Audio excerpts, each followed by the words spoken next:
Bazar sahibkarın deyil, işçinindir. Enerji məsələni həll eləyirlər demək olar ki. Bu fikri məncə biz artıq yıxırıq. Problemlərdən biri maliyyə savadlılığıdır. Sən 10 min, 11 min manat pul qazanırsansa, bu səni kifayət qədər xoşbəxt edir. Sənə belə baxır ki, orta çek nə olan şeydir bilmirlər. Belə bir tendensiya var da, haqqımı tələb edirəm. Gedək kofe içək. Niyə qıcıq verir sənə? Mən sevmirəm. Nə deyək, bədbəxt insanlardır da. Dərdin varsa otur ChatGPT ilə söhbət elə. Elnarə xanıma mənim bir sualım var. Maşının açarını stoluna qoymağa, plastik Əməliyyatlar. əməliyyatlar yox idi.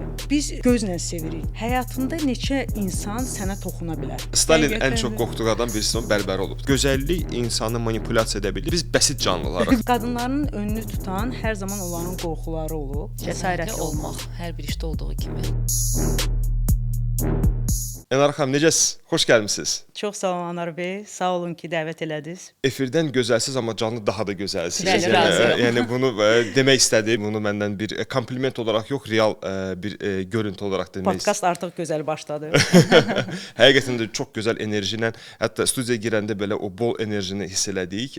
Ümid edirəm ki, çox maraqlı bir müzakirəmiz olacaq. Hə, Aysel? Bəli, mən də əminəm. Adətən məni kim Instagramda izləyir, sonra canlı görəndə hər zaman geri dönüşlər belə olur ki, bəs canlı olaraq tam fərqlisiniz. Mən də düşünürəm ki, hər halda bu həqiqətən də enerji söhbətidir. Görürsüz, mən özüm də sizi görən kimi ilk söz onu dedim. Enerji məsələni həll eləyirlər demək olar ki də. Mənə ən çox maraqlı olan mövzu sizin bu fəaliyyətinizdə, yəni biz demək olar ki, sizin fəaliyyətiniz uzun illərdir izləyirik. Bilirik ki, siz çox peşəkar formada öz biznesini idarə edirsiniz, amma mövzunun içərisində pul varsa, bu pulla bağlı mənə maraqlı olan bir mövzudur ki, pul insanı xoşbəxt edir, yoxsa insan pul qazanaraq xoşbəxt görsənmək istəyir? Yox, pul insanı xoşbəxt edə bilər, çünki pul ilk öncə bir vasitəçidir. Bir insanın komfortudur, rahatlığıdır. Amma baxış bucağı çox önəmlidir də. Siz əgər pula açgöz kimi baxırsınız, o zaman təbii ki, o sizə dərd ola bilər. Amma siz onu bir vasitə kimi, yəni paylaşım vasitəsi kimi, yaxşılıq eləmək vasitəsi kimi, təcrübəvi bölüşmək vasitəsi kimi, məsələn, təlimlər təşkil eləyirsiniz, onun təşkilatçılıq, yəni məsələləri var, orada hansısa yatırım eləyirsiniz. Yaxud da mənim sahəmdə təlimlər biz təşkil eləyirik ustalar üçün. Yaxud da gənclər üçün kimlər bizim məktəbimizə müraciət eləyir. Mən məsələn o pulu və vəsaiti qazandığımı təlimçilərimə ödəyirəm ki, gəncləri peşəyə öyrətsin. O zaman təbii ki, fərqlidir. Faydaya çevirirsiniz. Bir də ki, səyahətlər təbii ki, mənim üçün çox önəmlidir. Mənim üçün ilk öncə. Amma pula baxmaq ki, mənim milyonlarım olsun, brilyantlarım olsun, nə bilim 5-6 dənə evim olsun, mən heç bir zaman buna belə yanaşmamışam. Sosial status məsələsi necə? Yəni pulla sosial status arasında bir incə bir xətt var da. Yəni o məsələyə necə yanaşırsınız? Sosial status məncə son, nə bilim, bir 20-30 ilin bəlkə də iqtisadiyyatı olaraq, yəni dünya inkişaf etdiyi zaman nə zaman olub? 60 il olar da, 60-70 il. Bu məsələ məsələn daha önə çıxdı. Sosial özgürlük, yəni əminlik bu belə də, yəni pula bağlıdır. Zaten hər zaman dövlətli insanlar olub, kasıb insanlar olub da, yenə də İnsan nə qədər bundan xoşbəxt ola bilər də. Biz çox gözəl müxtəlif seriallar var da. Oradan biz görürük ki, ilklərdə belə 70-ci illər deyil, 90-cı illərdə hardasa filmlər vardı. Bogati, Toji Plaçurda. İlk seriallarda. Yəni ilk seriallarda. Hər dəfə biz görürük ki, insanların məsələn çox qazanırlar, çox pullar var, amma xoşbəxt deyillər. Bax, burada bir dənə mötərizə açım. Deməli, Daniel Kahneman var, psixoloq, Nobel laureatı. Onun bir maraqlı fikri var. Deyir ki, pul bir həddə qədər insanı xoşbəxt edir və hətta bir məbləğ deyir. Deyir ki, 75 illik 75 min dollardan sonra artıq sənin xoşbəxtliyi yox, səni deqradasiya edir. Hesabladım, vurdum, böldüm, görürəm ki, aya 10 min, 11 min manat pul edir də bizim belə deyək, vahidlə etdikdə də. Yəni sən 10 min, 11 min manat pul qazanırsansa, bu səni kifayət qədər xoşbəxt edir. Bundan çox artıq səni xoşbəxt yox, səni artıq biraz sıxıntılara salmağa başlayır, stresə salmağa başlayır. Bunu hansı ildə deyib o? 20-ci əsrin demək olar ki, psixoloqdur. İndi bəlkə o məbləğ biraz böyüyüb, amma mən ondan tam razıyam. Çünki yenə də mənim üçün ilk öncə qazanc bir vasitədir. nəyisə yaxşı eləyim, kimisə xoşbəxt eləyim. Ümumi olaraq insanlar xoşbəxt olur o zaman, nə zaman paylaşmağı bacarırlar. Elnarə xanım, bu qərar vermək məsələsi, sahibkar xanımsınız artıq neçə ildir? Sahibkar olaraq 18 ildir. 18 ildir. Yəni az bir müddət deyil əməli. Biz yenilərdənik. Sizin yanınızda biraz danışmaq belə ayıb olar. Amma mən özüm də bir sahibkar xanım kimi görürəm ki, qadınların qərar verməsi ilə mənim yoldaşım da sahibkardır. Yəni bir ofisdə otururuq, onun qərar verməsi ilə mənimki biraz fərqlidir. Yəni bizdə ümumiyyətlə qadınlarda, mən oxuduğum qədər, sən yaxşı bilərsən onu, prefrontal beyində korteks deyilən bir şey var. Orada yəni bizdə empatik hisslər falan onlar daha çox aktiv olur, nəinki kişilərdə və biz qərar verdikdə daha çox empatik yanaşırıq, daha çox analitik yanaşırıq. Həmçinin riskləri çox belə üzərində düşünürük və bəzən bu bizim üçün hansısa bir fürsəti əldən buraxmamıza nəticələnə bilər.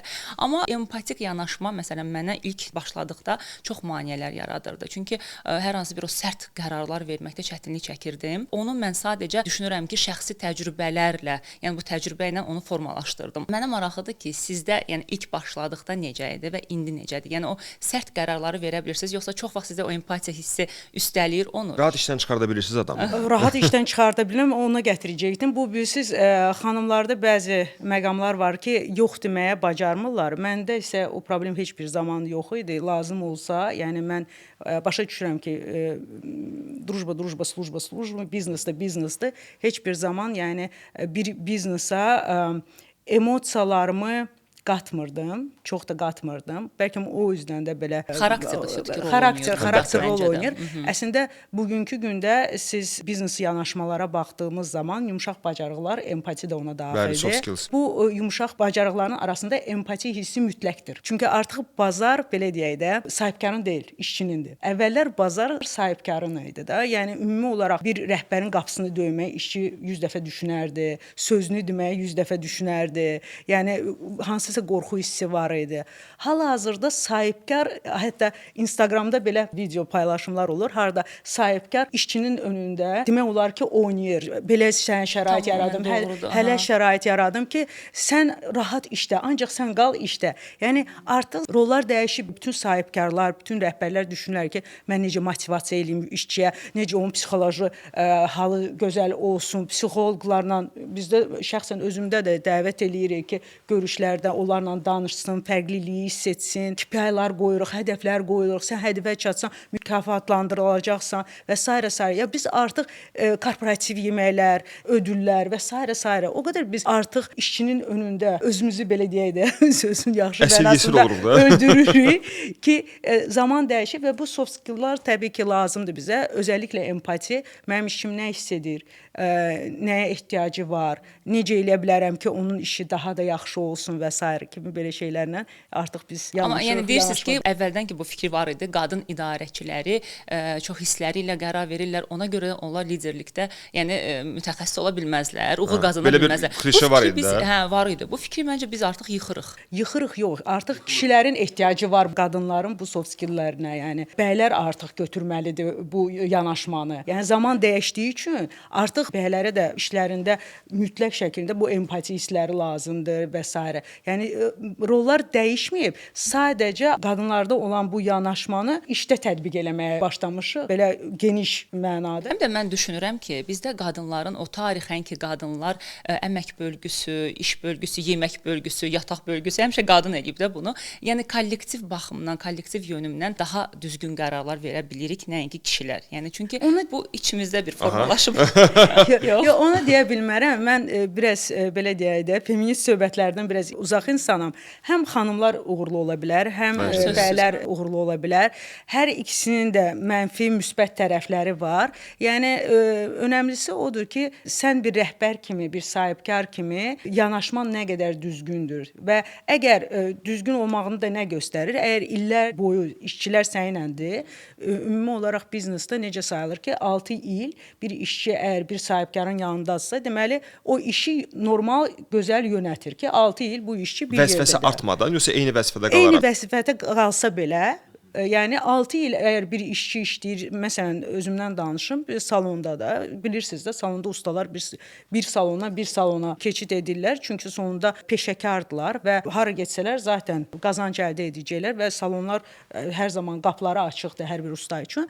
Amma bizdə məsələn 18 ilin ustaları işləyir də, 10 ilin ustaların işləyir.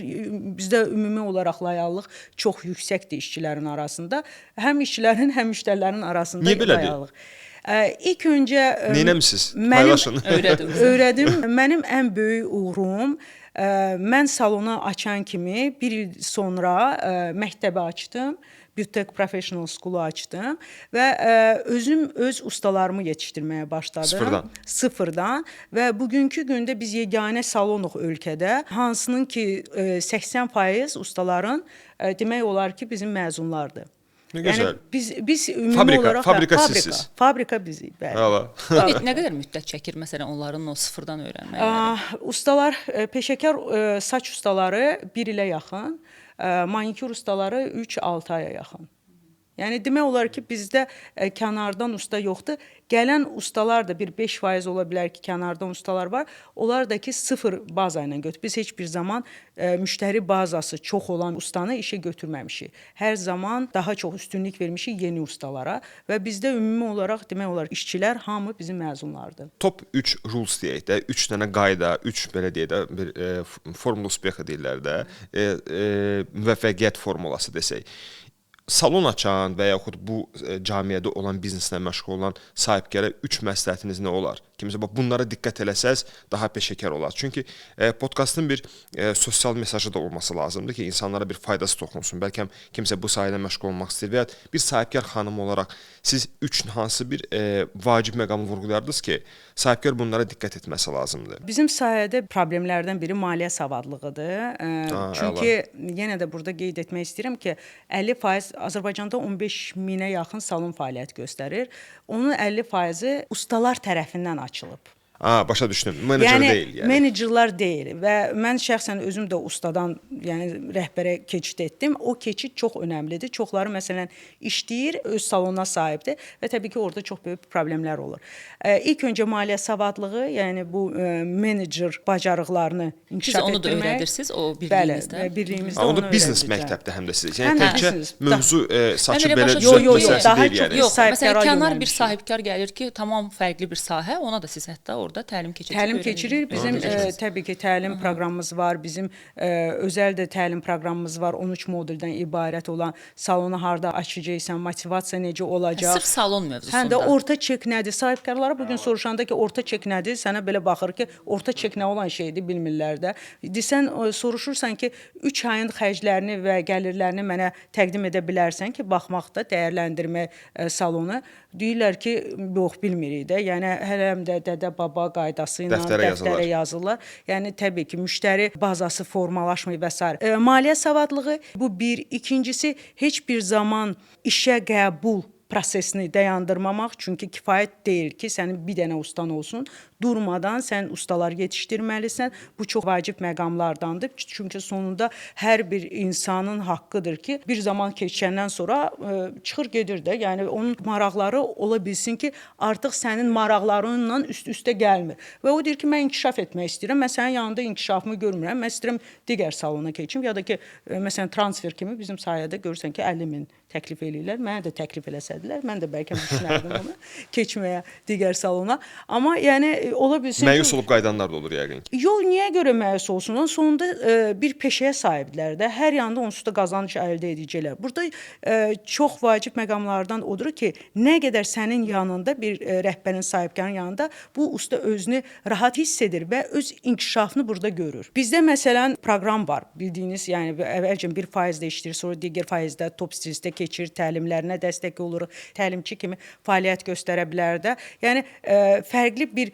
inkişaf formulaları təklif eləyir onlara. Ona görə də onlar ya bizlə uzun müddətli işləyirlər. Amma biz durmadan yetişdiririk ustaları. Adətən salonlarda vəzifə artımı məncə yoxdur da, düzdür? Var. Sadəcə çox salonlarda yoxdur. Mən onu demək istəyirdim ki, çox salonlarda yoxdur, amma siz indi sadaladığınız, məsələn, onları təlimə qoşursunuz. təlimçi kimi Təlimlər falan. çox Yəni önəmlidir. sizdə bu var. Hə, məsələn salonlarda o məncə də olmur. Sahibkarlar adətən yatırım etmək istəmirlər işçilərinə. Hər zaman düşünürlər ki, yəni mən yatırım edəcəm və sonra o çıxıb gedəcək də. Yəni bu məqamla bu baxışdan yanaşırlar. Amma xaricdə müqavilə imzalayırlar. Müqavilə nədir? Siz ömrü boyu bir işçini yanınızda saxlaya bilmərsiniz. Minimal olaraq. Belə bir müqavilə yoxdur. Amma siz yetişdirmisiniz axı onu. Amma deməli mən ona belə mühit yaratmalıyam ki, o məndən daha uzun müddətli çalışsın. Uzun müddətli və produktiv işləsin də. Yəni mən onu məcburən saxlaya bilmərəm axı yanımda. Mən ona şərait yaradıram ki, mənlə happy olsun. Yəni bunu görməyiniz çox yaxşıdır. Əlbəttə. Əslində məncə də bunu çox insan görmür. Deyir ki, o qalmalıdır. Mən ona bunu vermişəm, mən ona öyrətmişəm və s. Belə Bu yanaşma peşəkar var. yanaşma yaxşıdır. Gözləyir ki, demək ki, mən ona o münbit şəraiti düzəltmədim. Demək ki, mən ona həmin o ab-havanı yaşatmadım ki, o məndən getdi də. Əhsən, həqiqətən. Sahibkarlar çox vaxt bizə müraciət edəndə çox belə məyusluqla yanaşırlar işə və hər zaman belə şikayət kimi bəs mən onu öyrətdim, mən müştəri verdim, amma o məndən çıxdı, getdi. Yəni ilk gündə hər bir sahibkar artıq hazır olmalıdır ki, sənin işçin gec-tez səndən gedə bilər də. Yəni bunu qəbullanmalıdır. Bunu qəbullanmalıdır. İlk gündən yenə də mənim də özümün çox səhvləri olub. Əvvəllər bu yanaşma məndə yox idi, amma illərin təcrübəsi artıq göstərir ki, yəni düzgün yanaşma, yəni heç kim sənlə həyatı boyu məcbur deyil işləməyə. Elnarə xanım, keçən dəfə mənim müdirəm olub xanım, Anara danışmışam o haqqda. O xanımla getdim, görüşdüm. Yəni mən ondan çox şey öyrənmişəm də. Yəni o 90-cı illərdən bu Azərbaycan bazarında ilk biznes qadınlarından olub da. Artıq 60 neçə yaşı var. O deyir ki, indi işçilərlə çox çətindir işləmək. Yəni artıq o deyir bu sözü ki, indi deyir cavanlar gəlir, elə bir şeylər tələb edirlər, elə haqqlar tələb edirlər. Amma mənə elə gəlir ki, belə bir tendensiya var da, haqqımı tələb edirəm və o 20-25 yaş aralığında olan nəsildə mən onu müşahidə edirəm. Onlar məncə qarışdırırlar. Yəni o haqq tələb eləməklə bəzən o sərhədləri aşmağı qarışdırırlar. Siz belə bir şeylərlə üzləşirsiniz? Yəni indiki işçilərdə də bu problemlərlə. Mənim üçün yaxşı rəhbərin ən gözəl bacarıqlarından biri fikrini bir işçiyə düzgün şəkildə çatdıra biləsən. Belə çatdırasan ki, o onu qəbul eləsin və sənə görə hərəkətə keçsin də, yəni işləsin. Burada təbii ki, bizdə daha çox vaxt alır bir işçi ilə danışmağa, başa salmağa, niyə görə belə deyil, məsələn, gəlib tələb eləyə bilər nəsə. Mən artıq burada izah eləyirəm, niyə görə onun tələblərini qarşılaya bilmirəm, niyə görə o səbr eləməlidir, niyə görə dəyişməlidir, o mənə nə verir, mən ona nə verirəm də. Burada çox vacib məqam sahibkarın, rəhbərin sözü necə, nə qədər düzgün şəkildə işçilərə çatdıra bilirsən ki, onlar səninlə razılaşır və yolu səninlə davam edir. Bəli, indi bu daha çətindir, bəli, bu daha indi çox zaman alır. Yəni demək olar ki, biz bir psixoloq olmuşuq da, otururuq, görürsən, bir saat danışırıq. Hətta sizə belə bir case danışım. Bizim salonda evdə abu-hava deyən bir cədvəl var və 4 həftə var. 4 həftədə hər bir işçi, hər bir şəbəkədə göstərməlidir ki, abu-havası yəni necədir. Və təbii ki, rəqəmlərdir, 5 rəqəmdir, smileylər, emojilər ona bağlıdır və o emojilərlə, o rəqəmlərlə onlar göstərirlər ki, özlərini necə hiss edirlər. Sonunda mən ofisdə otururam, məndə isə bir 80 nəfər usta çalışır, 100-dən çox işçi var. Bu 80 nəfərin axı mən bir-bir görmürəm nə baş verir, necə özlərini hiss eləyirlər. Bu da çox vacib məqamlardadır. Çünki biz sonunda müştəri ilə işləyirik və onlar necə özlərini hiss edir, çox vacibdir. Qeyd edəndə mən görürəm ki, həm məsələn, rəqəm əgər məsələn 5-dir, deməli hər şey yaxşıdır. Görürəm 1-dir, gedək kofe içək. Fərdi söhbət. Siz özünüz. Mən şəxsən özüm. Zəng eləyirəm ilk öncə administratorlar, soruşuram ki, nə baş verir, görürəm ki, bəs deyirlər ki, hə problemi var, evdə problem var, o var, ya da administratorlar bilirlər. Çünki sonda işçi çoxdur, amma bu təcrübə həqiqətən görürəm işləyir. Bir dənə kofe içirsən, bir dənə o ilə danışırsan, yaxınlıq eləyirsən, görürsən ki, insan özünü daha rahat hiss edir. Deyir ki, buna mənim ehtiyacım var idi. Keçən dəfə biz anlarla o haqqda danışırdıq. Toxunuş məsələn. Toxunuş çox önəmlidir və bu cavanlar da eyni bu toxunuşa ehtiyacları var. Məncə indiki biznes cəmiyyətini idarə etməsi üçün psixologiya məktəb dövründən artıq tədris olunması lazımdır. Çünki mütləq şəkildə istər lap işçi olacaqsansa və yaxud sahibkar olacaqsansa, hansısa şirkətdə vacib bir pozisiyada işləyəcəksənsə də belə, istənilən variantda psixoloji alətləri bilməyin sənə kömək olacaq. İstəyirsən işçi ol, istəyirsən idarə edən ol. Onlar məktəb bir tərəfə heç universitetdə bunları keçmirlər. Yəni biznesin idarə edilməsi fakültəsində mən inanmıram ki, onlara bunları öyrədirlər. Yəni ona görə də biznes idarə edənlər fərqli bir təlimlərə gedirlər, nə bilim fərqli təhsillər alırlar, amma universitet də bunu vermir də. Yəni bu bizdə məncə də artıq dövr çox dəyişib deyə məktəbdən başlanmalıdır ki, bunlar hamısı tədris edilsin, öyrədilsin. Mənim çox işçilərim var ki, psixoloji təlimlərə gedirlər məsələn də. Məncə indi çoxalıb indi. Çoxalıb. Yəni zamanə dəyişir, dəyişdikcə də insanlar dəyişir. Nəyin yaxşı olduğu, yəni mənfi, müsbət tərəfləri təbii ki var, amma müsbət tərəflərindən biri biz artıq fərqliliyi qəbul edirik və başa düşürük ki, hər insana xüsusi olaraq fərqli yanaşma tələb olunur. Sahibkarın işi bu barədə çətinləşib. Təbii ki, çünki o birdir, işçi sayı çox olanda, amma bir sistem yaradanda elementar olaraq belə bir sistem bir-birizdən gəlib soruşmuram da necədir vəziyyət, amma o cədvəl, bir dənə cədvəl ayın sonu mənə gəlir, mən baxıram 4 həftənin içində görürəm ki 1-1, 2-2 ya da ki 5-5, mən deyirəm ki ya yaxşıdır, ya pisdir, gedək kofe içək. Bir dənə sual verim sizə, mənə maraqlıdır sizin fikriniz bu mövzuda, bir uzun illərin sahibkar xanımı kimi. İnsanların komfort zonası deyilən bir şey var, əməkdaşdır və onun komfort zonası var, x bir məbləğ alır. İnsanlar öz komfort zonasını tərk etməlidirmi, yoxsa etməli deyil? Məsəl üçün Kurt Lewin var, psixoloqdur. Deyir ki, net deyə bilmirəm, dondurma, təhlükə və dondurma. Yəni ki, dondurma yeyəcəksən, sonra təhlükəyə düşəcəksən bir dəfə, komfort zonanı tərk edəcəksən, təzədən yenə dondurma yeyəcəksən. Komfort zonanın tərk edilməsi zamanla bir əməkdaşa sizcə lazımdırmı, lazım deyil? O necə bunu aid etsin ki, mən komfort zonamı tərk etməliyəm? Sosial şəbəkələr durmadan bu mövzu haqqında danışır ki, sən komfort zonandan çıxmalısan, daha yüksəklərə qalxmalısan, sən öz işvi qurmalısan, sən sahibkar olmalısan da sanki dünyada hər bir adama, yəni buna ehtiyac var.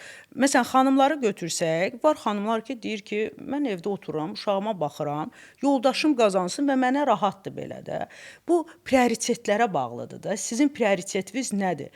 Mən şəxsən son zamanlar durmadan deyirəm ki, çətinlikləri sevən insanam. Sonra deyirəm ki, Elnara, biraz o sözü az təkrarla, çünki sonra kainat sənə göndərir onu.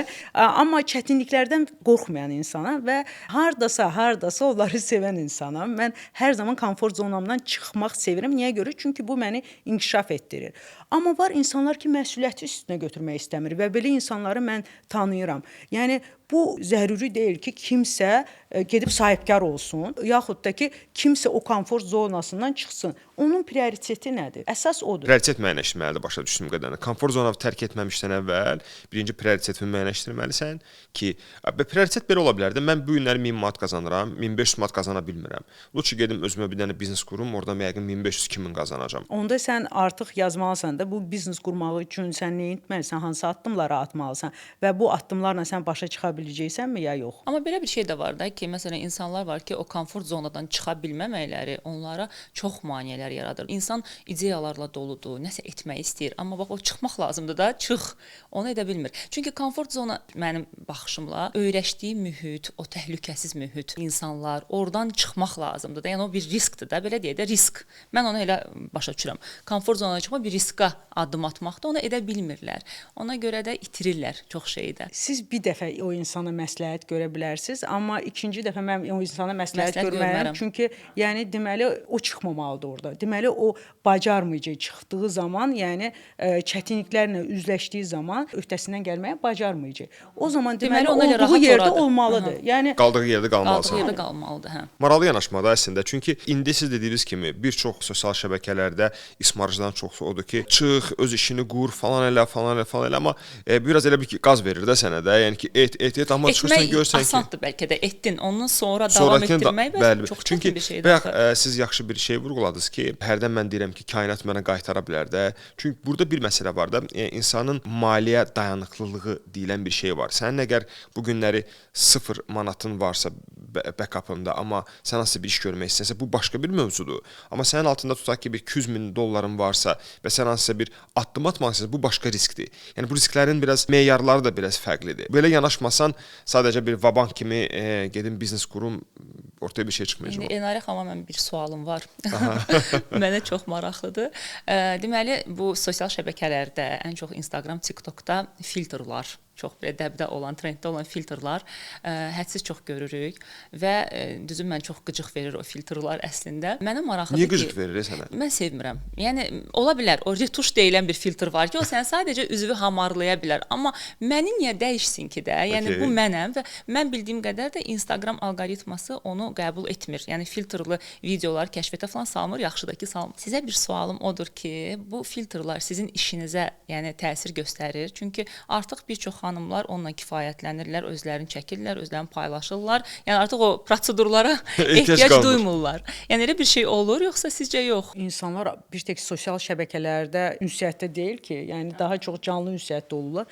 Təbii ki, bizim işimizə o mane olmur. Xanımlar necə salonları tərcih ediblər, belə də davam edirlər. Yəni o barədə bir problem yoxdur və mənə əslində heç bir filtrdə qıcıq eləmir. Ümumi olaraq, yəni belli bir yaşdan sonra sənə heç nə qıcıq eləmir. Çünki hər şey çox belə light, çox belə rahat yanaşmağa başlayırsan. Deyirsən ki, insan özünü filtr eləyir. Deməli, belə özünü daha rahat hiss eləyir, daha özgüvənli hiss eləyir. Ehtiyac duyur, olsun. Xoşuma gəlməyə bilər. Amma belə deyim ki, qıcıq eləsin, mən baxa bilərəm. Mən hətta belə arada mən biraz gülməli də gəlir ki, insanlar yəni bu qədər üzlərini dəyişirlər və həyatda. Yəni mən olubam, məsəl üçün bir adam görmüşəm filtrdə, həmin adamı sonradan canlı görmüşəm, tanımamışam.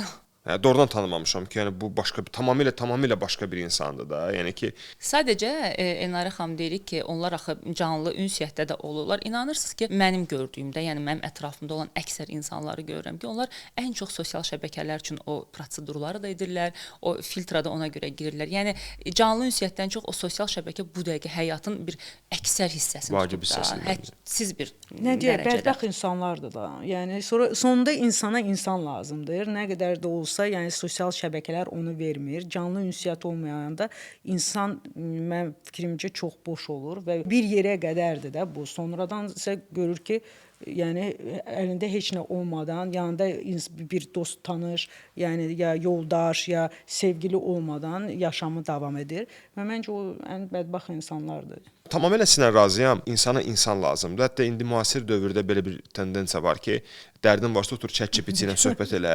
Həqiqətən belə bir tendensiya var və söhbət edirsən, mən daha bunu bir dəfə test elədim. Oturdum, başladım biraz ChatGPT-ni suallarla yükləməyə, biraz mənəvi suallarla yükləməyə. Axırda dedi ki, mən sənə çox yaxşı məsləhətlər verə bilərəm, istiqamət verə bilərəm. Amma mən bir insan deyiləm də. Yəni mən sənin hissiyatlar, deyirəm ki, məsəl üçün mən qəmginəm, ab-havam korram, mən neyniyim? Eynən. Həmçinin mən neyniyə bilərəm, amma görürsən ki, sənə o çox texniki cavablar verir. Texniki cavablar verir. İstədiyin cavabı alırsan. Tamamilə doğrudur. Hətta Jack Ma'nın Elon Musk'la bir müzakirəsi olmuşdu. Məşhur YouTube'da var o. Jack Ma deyir ki, Alibabanın sahibi deyir ki, insanı heç bir şey heç vaxt əvəz eləməyəcək də, heç bir süni zəka əvəz etməyəcək. Elon Musk onun tərsinəsini deyir və başa düşürəm ki, yəni mən süni zəka dövrüdür artıq indi və həqiqətən də heç bir zaman insanın ünsiyyəti, hətta filtrlər görürük ki, heç bir biznesə təsirini göstərmir də. Amma məsələn, mənim tanıdığım bir şəxs, onun qızı evdən çölə çıxmır, yoldaşının çox belə kəskin qadağaları var. O xanımın WhatsApp-ı da yoxdur. Yəni ki, o dövr var, hələ yaşır o dövr. Var hələ ki. Yəni o xanım, məsələn, biz onu yox, onun anasına öyrətdik bu ChatGPT-ni. O da getdi qızına öyrətdi. Sonra gəlib mənə təşəkkür etdi. Dedi ki, mənim qızım əməlli başlı, yəni çox belə yaxşılaşıb, elə bir ki, sanki bir həmsöhbət tapıb. Məsələn, yazır ki, mən depressiyadayam, mən neyniyim? O ona yollar göstərir, filmlər tövsiyə edir və s. Yəni deyir, çox xoşbəxtdir bu dəqiqə. Deməli, bu ChatGPT də insanları xoşbəxt edir. Əlbəttə, bir dəqiqə tövsiyə olunur. Mənim bir dənə maraqlı sualım var. İnsanların bir özlərini bizi göstərmək ab-havaları var. Məşğulluq. Yəni mən həmişə məşğulam, mənim vaxtım yoxdur. Zaman qıtlığı deyilən bir anlayış var da. Siz bu sözü tez istifadə edirsiniz ki, mənim vaxtım yoxdur. Yox, mən çox açıq insanam. Atalar sözü ağac nə qədər barı gətirsə, Başını aşağı başı əyər. aşağı əyər.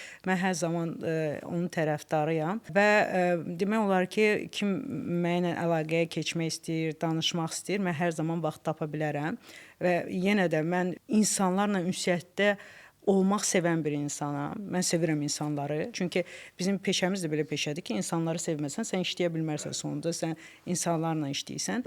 Lakin olur, hə, təbii ki, zaman qıtlığı olur. Çünki baxsaz mənim hər bir dəqiqəm yazılıb da, gündə bir neçə dənə görüş keçirilir, işçilərlə təlim keçirilir, assosiasiya ilə məşğulam da.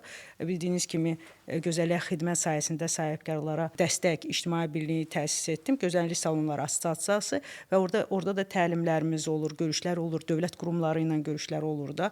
Artıq bu biznes tərəfimə də bir də bu da əlavə olunub. İstər-istəməz vaxt cəhətindən, bəli, biraz vaxt olmaya bilər, amma yenə də mən hər zaman hər bir insan üçün mümkün olduğu qədər, yəni vaxt ayırmaq çalışıram. Mən nə görə bu sualı verdim? Çünki bir kult görünmə havası var insanlarda. Yəni vaxtım yoxdur. Mənə adətən doğrudan da vaxtı olmayan adamlar var da. Məsələn, mən düşünürəm ki, sizin vaxtınız həmişə qısıtlı ola bilər, çünki böyük bir biznes idarə edirsiniz. Maraqlı gəldi görüm Elnarə xanımın fikri. O sosial simvol kimi istifadə edirlər də. Vaxtım yoxdur yəni. Özgüvən, yenə də bu bilirsiniz necə? Özgüvənsizlik. Mən bu gün məsələn var idi, bu dövrləri də keçmişəm mən. Belə etaplarım da var idi ki, nə zaman ki mən istəyərdim gedim bahalı dükanlara, məsələn bahalı çanta alım ya da ki köynə alım. İndi isə gedib məsələn hansısa ölkəyə gedəndə sadəcə homemade bir şey alaram, ona sevinərəm. Yəni belli bir dövr var da. Yəni məndə indi ona ehtiyac yoxdur ki, özümü kiməsə göstərim, sübut eləyim. Yəni görürsən insan götürür, bizdə var ümumi olaraq bizim ölkəmizdə var da, məsələn, maşının açarını stoluna qoymağa və yaxud da ki, telefonunu qoymağa da. Mən telefonu nadir hallarda dəyişirəm. Mən heç kim hədiyyə verməsə onu, adətən mənim işçilərim onu hədiyyə verir. Telefonun arxasına brilyant yapışdıran xanım tanıyıram. Yəni o artıq nə deməkdir? Yəni insan kimi, şəxsiyyət kimi insan tamamlanmamışdı da. Yəni özünə ələm tapmamış. Yəni ona görə nəyin sahəsində belə göstərəcək ki, mən varam da, bir əşyanın sayəsində göstərəcək, ya da ki, sosial şəbəkələrdən o vasitəsilə məsələn mesajı göndərəcək ki, mən varam da. Yəni mənə məsələn ehtiyac yoxdur. Mən bunda özümdə ehtiyac görmürəm. Gözəllik manipulyasiya eləyir insanı. Məsələn 20-ci əsrdə Marilyn Monroe dövrü başladı, gözəllik simvolikası kimi. Belə bir maraqlı yanaşma fikrimə gəldi, indi gəldi ağlıma ki, yəni gözəllik insanı manipulyasiya edə bilir yoxsa yox? Eləyə bilir. Eləyə bilir. Eləyə bilir. Çünki hər dövrün özünə görə, özünə məxsus olan stilləri olub və insanlar ona görə geyiniblər, onların tərzləri olub. Hətta bu yaxında bir radioda çıxış edirdim. Bu sualı yenə də mənə verəndə mən dedim ki, dövr var idi ki, var idi məsələn 70-ci illərin dəbi, yaxud 90-cı ilin dəbi zəifq eləyirdilər, hamısı gəzirdilər, qaşları nazik eləyirdilər, yaxud da ki, qara olan Edith Piaf saçı necə kəsirdi, hamısı eləyirdi. O var idi, amma insanda yenə də individuallıq qalırdı. Niyə görə? Çünki plastik əməliyyatlar yox idi. Okay.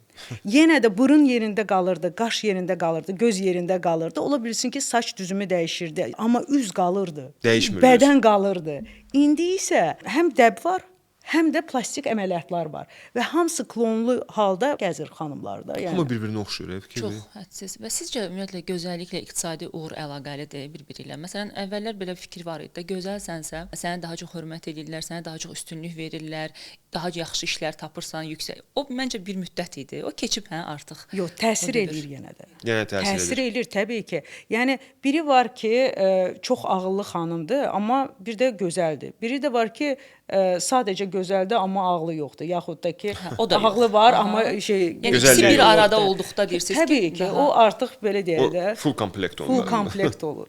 Baxın, bir çirkin insan yolda keçəndə siz üzünüzü çevirirsiniz, baxmaq istəmirsiniz ona. Bir gözəl xanım, bəyi görəndə başlayırsan baxmağa ona, düzdür? Və sonra müəyyənləşdirirsən. İnsan gözəlliyi sevir. Biz gözlə sevirik ilk öncə. Sonra artıq insan necə danışır, necə özünü göstərir. Onun da bir normu var da, yəqin ki, çünki bəzi qadınlar düşünür ki, mən gözəlliyimi itirsəm, mən dəyərimi itirəcəm, mən yəni O psixoloji iflasa gedəcəm. O xəstəlikdir psixoloji artıq. və bu indiki bu prosedurların çoxu da psixoloji elə problemə gətirib çıxardır. Məncə Elnar xanımın işi elə insanlara özgüvəni də biraz gətirməkdir. Yəni gəlir gözəlləşir və biraz özgüvən, pafos əmələ gəlir və başlayır öz yoluna getməyə. Yox. Bizim sahə o qədər gözəl sahədir ki, biz insanlara daha çox emosiya bəxş edirik də. Yəni insan gəlir, salonda oturanda belə rahatlığını tapır, saçını düzəldir, dırnağını düzəldir. Rahat belə çıxandan sonra salonda qayğısına orada bütün işçilər qalandan sonra o salondan çıxanda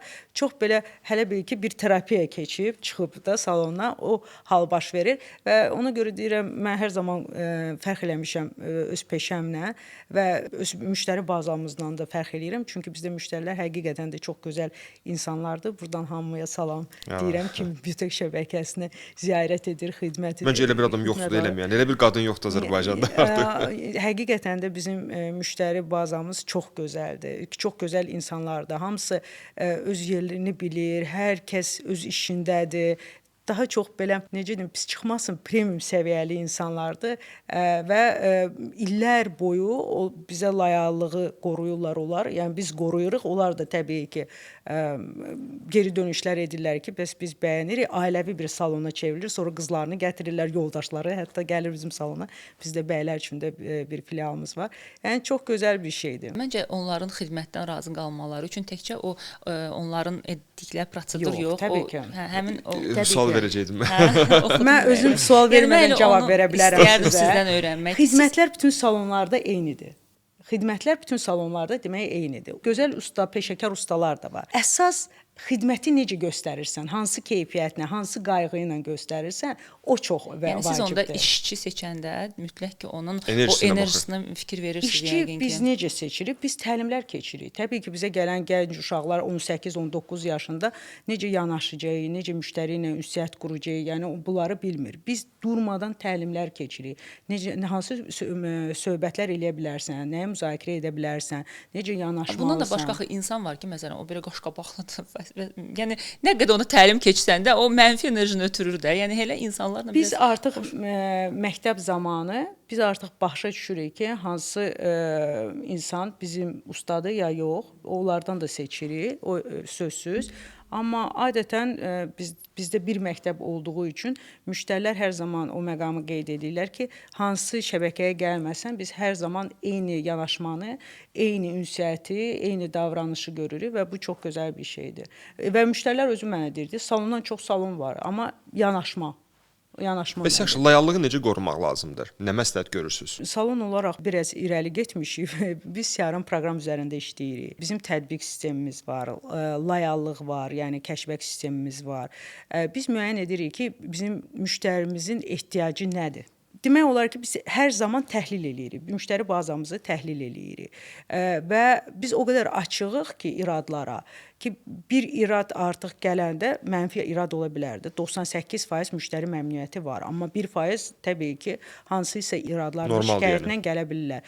Və biz o şikayətlərin üzərində o qədər işləyirik. Yəni o mənfini müsbətə döndərənə qədər biz yəni o müştərini buraxmırıq. Önəmli oldu və o yüzden də bizdə məsələn müştərilər var ki, necə elə Biotech ilk gündən açılıb, belə də bizim loyal müştərimiz kimi davam edirlər bizlə. Özünə bağlamaq çox önəmlidir də bu salonlarda. Mən də kiməsə hansı ki ustaya bağlanıram. Ki sən öz evindir də ora, hə, gedirsən, rahatlaşırsan. Bu çox önəmli. Niyə görə? Biz təlimlər keçəndə ustalarla mən hər zaman bu məqamı vurğulayıram. Həyatında neçə insan sənə toxuna bilər? Nə qəşəng ifadədir. Heç fikir verməmişdim bu məsələyə. Neçə insan toxuna? Yoldaşın olacaq, atan olacaq, anan olacaq, valideynlərin, uşaqların ola bilər, sevgilin ola bilər də. Bir də parikmayerin ya da dırnaq ustandır da. Stalin ən çox qorxduğu adam birisi onun bərbəri olub da həmişə. Bilirsiniz niyə? Qorxub ki, öldürər, kəsər. Həmişə əlində dür gücdə.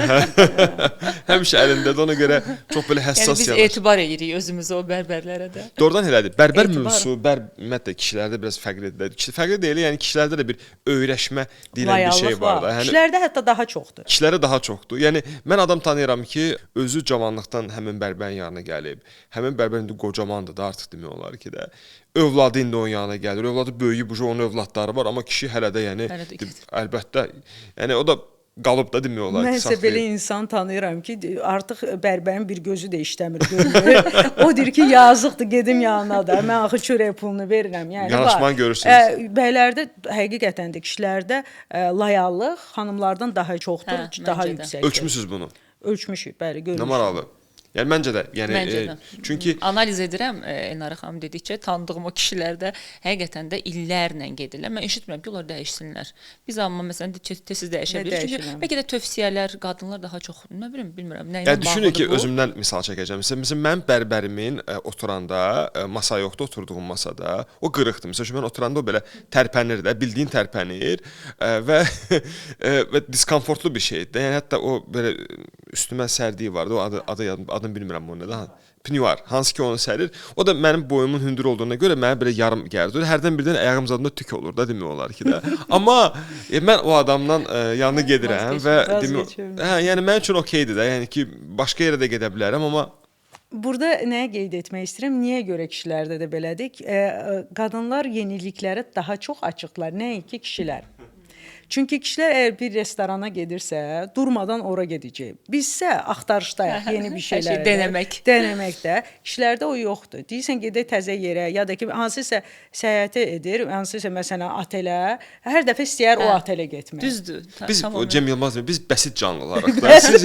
Siz daha çox yəni belə daş Apple-la şeydir, onu müqayisə edir. Biz bəsit canlılarıq. Biz yəni bir kababxana var, gedirik ora yeməyimizi yeri durub və ya paltar mövzusunda da giririk, şalvarımızı alırıq. Bir mağazaya aldıysa hər zaman həyat boyu o mağazaya girəcək, oradan o şalvarı, o köynəyi alacaq. Hətta bərbərlərdə, kişi bərbərlərində artıq sən demirsən də, yəni burasını belə düzəld, orasını belə düzəld. Hətta yəni, oturursan, işinlə məşğul olursan, durursan, çıxırsan, gedirsən də. Yəni ki, sizdə həm də daha sadə bir nə deyim, prosedurdur da, nəinki qadınlarda. Deyə bilmərəm ki, sadə. Bizim artıq 8 ildir yetərli qədər uğurlu kişilər üçün salonumuz var.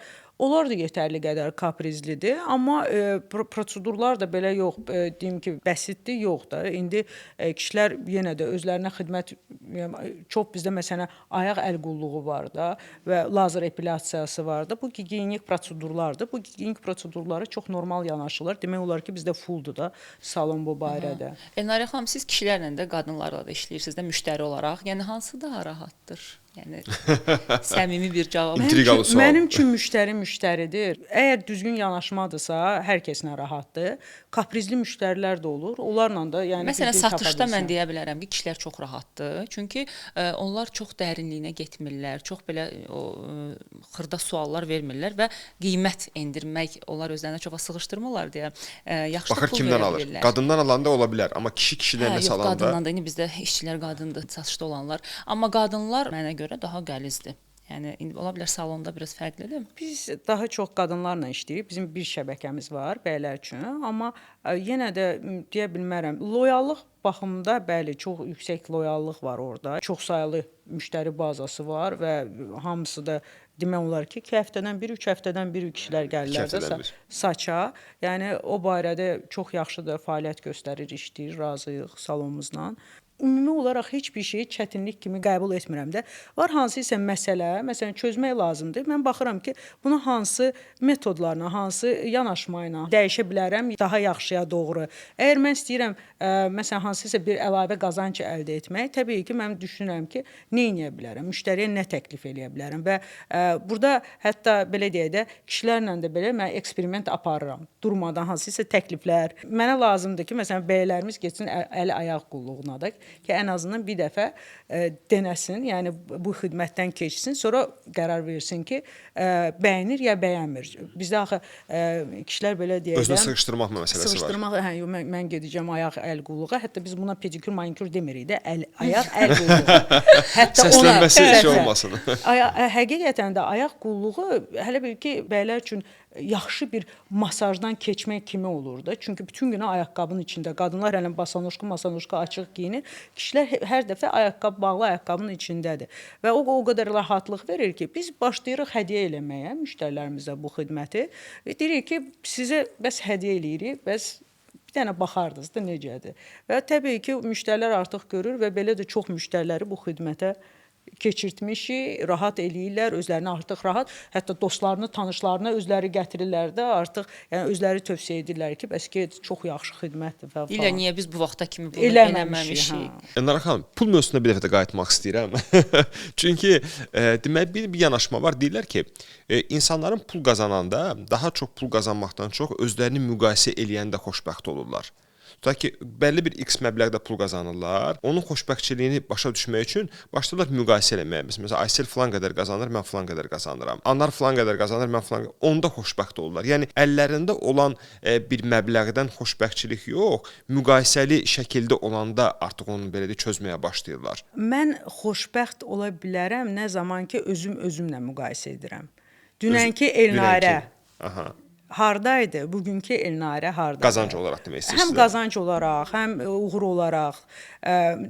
Mən məsələn başlayanda nə qazanırdım, indi nə qazanmışam. 1 il bundan əvvəl nə qazanmışdım? Hə, əgər 1 il bundan əvvəl mən daha çox qazanmışdım, indi isə mən daha az qazanıram, təbii ki, deməli mən yolunu tapmalıyam ki, yeni qazancı əldə etmək üçün. Yəni mən hər zaman özümü müqayisə edirəm. Başqaları ilə yox, özünüzlə. Özümlə. Bu arada bu gün səhər qızımla danışırdım. Çox belə maraqlı, hardansa da oxudu, valideynə hansı suallar vermək lazımdır. Başladı mənə suallar verməyə. Sualların içində sənin mənimlə ən xoşbəxt anların hansıdır, ən mənfi anların yəni hansıdır. Belə suallar başladı verməyə və sonra dedi ki, 3 dənə məsləhət hansını ki sən mənə verə bilərsən. Belə bir sual verdi. Mən dedim ilk öncə ağlıma bir şey gəldi. İlk gələn zaten hər zaman o düzgün cavabdır. Mən dedim ki, ilk öncə özünü sev, hamıdan çox özünü sev. Hətta valideyndən çox özünü sev. Çünki biz görürük necə gənclər valideynlərinə görə öz həyatlarını qurban verirlər. Məsələn, istəmədiyi yerdə oxuyurlar, ya da evlilik qururlar, yaxud da ki, nəsə də, yəni çoxdur bizdə belə nümunələr. Birinci onu dedim. İkinci sözüm o oldu. Hər zaman müqayisə etdiyin zaman heç kimlə müqayisə etdirmə. Özünlə müqayisə et. Yəni dünənki ailin, bugünkü ailin eyni insandırsa, deməli sən inkişaf eləməmisən. Əgər sən irəliləmisən, əgər sən nəsə əldə etmisən, hansısa uğura nail olmusan, o zaman deməli sənin həyatın həqiqətən də düzgün istiqamətdədir. Siz yəqin ki, olub ki, düşüşlər də yaşamısınız, qalxışlar da yaşamısınız, yəni bütün sahibkar xanımlar kimi. Siz nə tövsiyə edərdiniz, məsələn, yeni başlayan sahibkarlara? Nə etsinlər, necə dayanıqlı olsunlar bu işdə? Qadınların önünü tutan hər zaman onların qorxuları olub. Biz qadınlar hər zaman deyirəm ki, drama queeniz. Biz xoşlayırıq hər şeyi şişirtmək, böyütmək. Əslində həyata bir oyun kimi yanaşmaq. Yəni bax bu mərhələni Super Mario var idi. Mərhələni aşıram və nəyisə əldə edirəm. Yəni həyata belə yanaşmaq daha düzgün olar. Qorxmamaq, əsasən cəsarətli olmaq, bu bizə xanımlara yetmir bir işə başlayanda. Cəsarətli olduğu zaman sən istər-istəməz uğurlara nail olacaqsan. Yaxşı yanaşma, cəsarətli olmaq. Cəsarətli olmaq hər bir işdə olduğu kimi.